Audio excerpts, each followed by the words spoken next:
আসসালামু আলাইকুম প্রিয় নবম শ্রেণীর শিক্ষার্থীরা। আগের ভিডিওতে তোমাদের পাঠ পরিচিতি, লেখক পরিচিতি, প্রত্যুপকার গল্পের মূল ভাব বুঝিয়ে দিয়েছিলাম। তারপর বহু নির্বাচনীয় প্রশ্ন, সঠিক উত্তরগুলো বুঝিয়ে দিয়েছিলাম। আজকের ভিডিওতে আমরা সৃজনশীল প্রশ্নটির উত্তর জানতে চেষ্টা করব। চলো তাহলে। এখানে লক্ষ্য করো, একটি উদ্দীপক দেওয়া আছে। উদ্দীপকে বলা হয়েছে, চুরির অভিযোগে কিছু লোক জৈনিক ব্যক্তিকে চেয়ারম্যানের ইউনিয়ন পরিষদে হাজির করল। ঘটনার বিবরণ শুনে তিনি চৌকিদার আমজাদকে ডেকে নির্দেশ দিলেন বন্দীকে তার বাড়িতে রাখতে। ঘটনাক্রমে আমজাদ জানতে পারলেন বন্দী ব্যক্তি আর কেউ নয়, সে 10 বছর আগে আমজাদের সন্তানকে সড়ক দুর্ঘটনা থেকে বাঁচিয়েছিল। নিজ গৃহে নিয়ে গিয়ে আহত সন্তানের সেবা করেছিল, কিন্তু আমজাদ সাহেব নিজেই ক্ষতি হবেন ভেবে না চেনার ভান করিয়ে চুপ করে রইলেন। প্রশ্ন নং ক, প্রত্যুপকার শব্দের অর্থ কী? চলো আমরা এখানে যে 4টি প্রশ্ন রয়েছে সেই 4টি প্রশ্নের উত্তরগুলো জেনে নিই। তো প্রথম প্রশ্নের উত্তর, প্রত্যুপকার শব্দের অর্থ হলো কারো উপকারের প্রতিদানে কৃতজ্ঞ চিত্রে সেই ব্যক্তির প্রতি উপকার করা। তারপরে খ নম্বর প্রশ্ন ছিল, খলিফা মামুন কিছুক্ষণ মৌন হয়েছিলেন কেন? উত্তরটি হবে, খলিফা মামুন আলী ইবনে আব্বাসের বিবরণ শুনে তার বন্দির দয়া, ন্যায়পরায়ণতা, সদাচরণের কথা জেনে একটি গভীর চিন্তায় মগ্ন হন। তিনি উপলব্ধি করেন বন্দির মতো মহান ব্যক্তি ও উপর মিথ্যা অভিযোগ এনে তার প্রাণদ আদেশ করা একটি ভুল হতে চেয়েছিল। নিজের ভুল বুঝতে পেরে তিনি কিছুক্ষণ মৌন ছিলেন এবং ন্যায় বিচার নিশ্চিত করার সিদ্ধান্ত নেন। তারপর আমরা গ নম্বর প্রশ্নটি দেখব। গ নম্বর প্রশ্ন বলছিল, উদ্দীপকে বন্দির ঘটনা প্রত্যুপকার গল্পের কোন ঘটনার কথা স্মরণ করিয়ে দেয়? ব্যাখ্যা করো। তো এটার উত্তরটা আমরা এভাবে লিখতে পারি। প্রথমে আমরা উদ্দীপকের বন্দির ঘটনাটি বর্ণনা করতে পারি। উদ্দীপকের বন্দির ঘটনা প্রত্যুপকার গল্পের বর্ণিত সেই ঘটনার কথা স্মরণ করিয়ে দেয়, যেখানে আলী ইবনে আব্বাস একজন ডেমাস্কাসের এক সম্ভ্রান্ত ব্যক্তির আশ্রয় ও সাহায্য লাভ করেছিলেন। সেই ব্যক্তি এক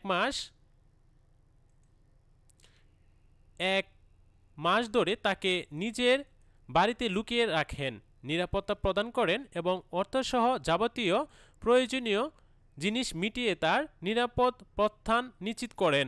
পরে ভাগ্যের ফেরে সেই আশ্রয়দাতা ব্যক্তি বন্দী হয়ে খলিফার রোশানলে পড়েন, আলী ইবনে আব্বাসের জিম্মায় আসেন।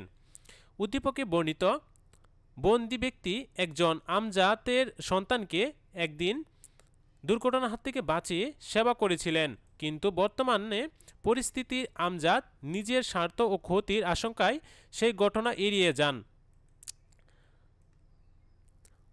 উভয় ঘটনায় বন্দী ব্যক্তির আগে জীবন রক্ষার মতো গুরুত্বপূর্ণ উপকার তিনি করেছিলেন।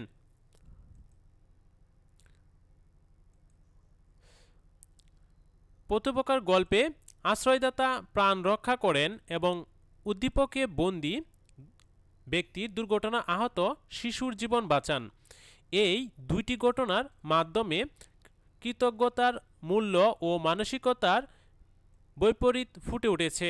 প্রত্যুপকার গল্পে কৃতজ্ঞতা ও আত্মত্যাগের উজ্জ্বল উদাহরণ দেওয়া হলেও উদ্দীপকের ঘটনায় কৃতজ্ঞতার অভাব ও স্বার্থপরতার প্রতিফলন ঘটেছে। তারপর আমরা বড় গ প্রশ্নটি দেখব। বড় গ প্রশ্নে লেখা হয়েছে, আমজাদ ও আলী ইবনে আব্বাস উভয় বন্দী কর্তৃক উপকৃত হলেও এরা এরকম নয়, বিশ্লেষণ করো। তো এটার উত্তরটা আমরা এভাবে লিখতে পারি।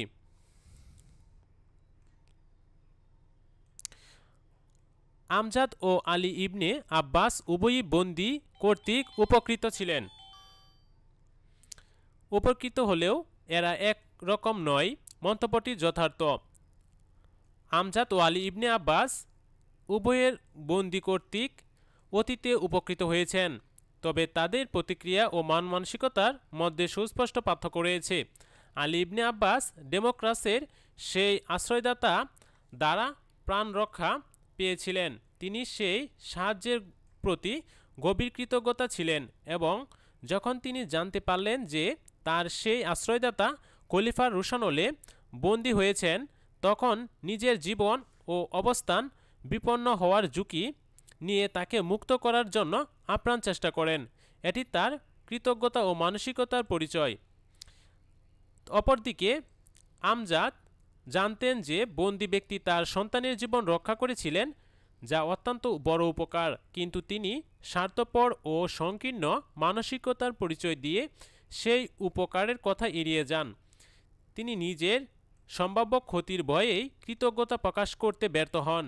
আলী ইবনে আব্বাসের নিজের প্রাণ ও খলিফার রোশানলের ভয় উপেক্ষা করে বন্দির প্রাণ রক্ষার জন্য খলিফার কাছে সুপারিশ করেন এবং তার মুক্তির জন্য সর্বাত্ম চেষ্টা করেন।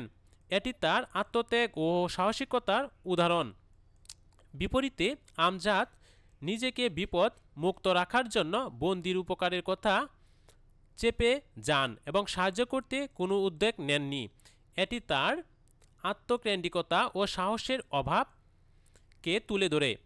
যদিও আমজাদ ও আলী ইবনে আব্বাস এই পরিস্থিতিতে পড়েছিলেন, তার আচরণ তাদের মানসিকতা ও নৈতিকতার পার্থক্য স্পষ্ট করে। আলী ইবনে আব্বাস কৃতজ্ঞতার উজ্জ্বল উদাহরণস্বরূপ স্থাপন করেন। এখানে আমজাদ কৃতজ্ঞতার অভাব ও স্বার্থপরতার পরিচয় দেন।